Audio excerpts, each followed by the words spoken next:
एक व्यस्त गांव के किनारे, जहां जंगल क्षितिज में अपना रास्ता बनाना शुरू करता था, एक छोटा लड़का आरव रहता था।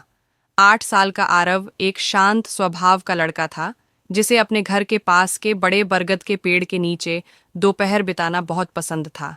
उसकी सबसे अच्छी दोस्त एक छोटी गौरैया थी, जिसे वह छोटी बुलाता था। छोटी कोई साधारण गौरैया नहीं थी।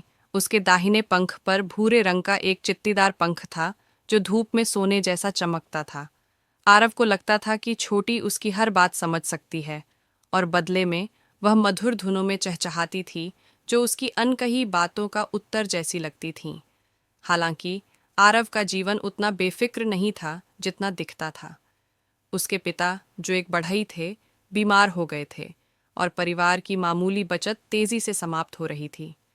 आरव की माँ गांव वालों के लिए कपड़े सिलने में दिन रात मेहनत करती थीं, लेकिन घर का बोझ उनके नाजुक कंधों पर भारी था। अपनी कम उम्र के बावजूद आरव अक्सर अपने परिवार की परेशानियों के बारे में सोचता रहता। एक ठंडी सर्दियों की सुबह आरव बरगद के पेड़ के नीचे बैठा था। उसकी गाल ठंडी हवा से लाल हो रहे थे। छोटी फड़फड़ाते हुए उसकी कंधे पर आ बैठी। छोटी, आरव ने उसके मुलायम पंखों को सहलाते हुए फुसफुसाया। काश मैं माँ और बाबा की मदद कर पाता। वे इतनी मेहनत करते हैं और मैं खुद को बेकार महसूस करता हूँ। छोटी ने सिर झुकाया, जैसे वह सब समझ रही हो। उसने 2 बार चहचहाया और जंगल की ओर उड़ गई। आरव ने सोचा कि वह शायद खाने की तलाश में गई होगी, लेकिन उसे यह नहीं पता था कि छोटी ने एक योजना बनाई है। अगले दिन छोटी आरव के लिए एक चमचमाता सिक्का लाई। हैरान होकर आरव ने उसे उठाया। तुम इसे कहाँ से लाई? उसने पूछा। छोटी ने चहचहाते हुए सिक्के की ओर इशारा किया। आरव ने इसे एक बार की घटना समझकर अपनी जेब में रख लिया और छोटी का धन्यवाद किया। लेकिन अगले दिन छोटी फिर एक और सिक्का लाई, और फिर उसके बाद के दिन भी। जिज्ञासा से भरा आरव ने छोटी का पीछा करने का निश्चय किया। वह उसे जंगल में एक प्राचीन ओक के पेड़ के खोखले में ले गई, जहां सिक्कों का एक छोटा ढेर चमचमा रहा था। आरव की आंखें आश्चर्य से चौड़ी हो गईं। छोटी, क्या यही जगह है जहां से तुम सिक्के ला रही हो? उसने पूछा। छोटी ने उत्साह से अपने पंख फड़फड़ाए। आरव हिचकिचाया। उसे पता था कि ये सिक्के उसके नहीं हैं, लेकिन अपने परिवार की परेशानियां कम करने का ख्याल बहुत लुभावना था। आरव ने कुछ सिक्के घर ले जाकर अपनी माँ को दिए, यह कहते हुए कि उसने उन्हें बरगद के पेड़ के पास पाया है। उसकी माँ, हालांकि उलझन में थी, पर राहत से भरी हुई थी, और उसने आगे सवाल नहीं किया। उसने पैसों से आरव के पिता के लिए दवा और परिवार के लिए खाना खरीदा। महीनों में पहली बार उनके छोटे से घर में हंसी लौट आई, लेकिन अपराध बोध आरव को कचोट रहा था। अगर ये सिक्के किसी के हुए तो, उसने सोचा। उसने अगले दिन उस खोखले में लौटने और सच का पता लगाने का फैसला किया। जब वह ओक के पेड़ पर पहुंचा तो उसने छोटी को एक डाल पर बैठा पाया, जो चिंताजनक रूप से चहचहा रही थी। आरव ने नीचे देखा और देखा कि एक बूढ़ा आदमी पेड़ के पास बैठा था। उसका सिर झुका हुआ था, उसके कपड़े फटे हुए थे, और उसके हाथ कांप रहे थे क्योंकि उसने एक चमड़े की थैली पकड़ी हुई थी।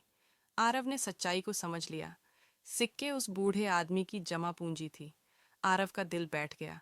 वह आदमी के पास सावधानी से गया। दादाजी, उसने धीरे से कहा, क्या ये सिक्के आपके हैं? बूढ़े आदमी की आंखें आंसुओं से भर गईं। हाँ बेटा, उसने जवाब दिया।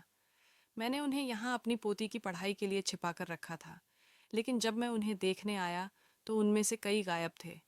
मुझे लगा कि मैंने उन्हें हमेशा के लिए खो दिया। आरव का दिल शर्म से भर गया।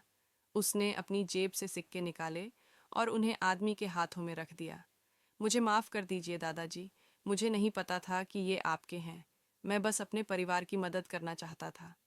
बूढ़े आदमी ने आरव के आंसू भरे चेहरे को देखा और कांपते हुए हाथ उसके कंधे पर रखा। तुम एक अच्छे लड़के हो बेटा। मैं समझता हूँ कि तुमने ऐसा क्यों किया, लेकिन ईमानदारी सबसे बड़ी अच्छाई है। इसे कभी मत भूलना। आरव घर लौटा। उसका दिल भारी होने के बावजूद हल्का महसूस कर रहा था। उसने अपनी माँ को सब कुछ बताया, जिसने उसे कसकर गले लगाया। तुमने सही किया आरव, उसने कहा। मुझे तुम पर गर्व है। उस शाम जब आरव बरगद के पेड़ के नीचे बैठा था, छोटी उसकी गोद में आ बैठी। वह मुस्कुराया और फुसफुसाया। धन्यवाद छोटी, आज तुमने मुझे एक बड़ा सबक सिखाया। छोटी ने चहचहाया और उसके करीब सिमट गई। उसके चित्तीदार पंख फेडिंग सूरज की रोशनी में चमक रहे थे। आरव ने महसूस किया कि भले ही वह अपने परिवार की परिस्थितियों को रातों रात नहीं बदल सकता, लेकिन वह हमेशा सही काम करने का चुनाव कर सकता है। उस दिन के बाद से आरव ने अपने परिवार की मदद करने के नए तरीके खोजे। पानी लाना, छोटे मोटे काम करना और यहाँ तक कि गांव के बाजार में बेचने के लिए छोटे लकड़ी के खिलौने बनाना। धीरे धीरे उनकी जिंदगी बेहतर होने लगी। और जहाँ तक छोटी की बात है, वह आरव की वफादार साथी बनी रही, एक छोटी गौरैया जिसके पास एक सुनहरा पंख और उससे भी बड़ा दिल था।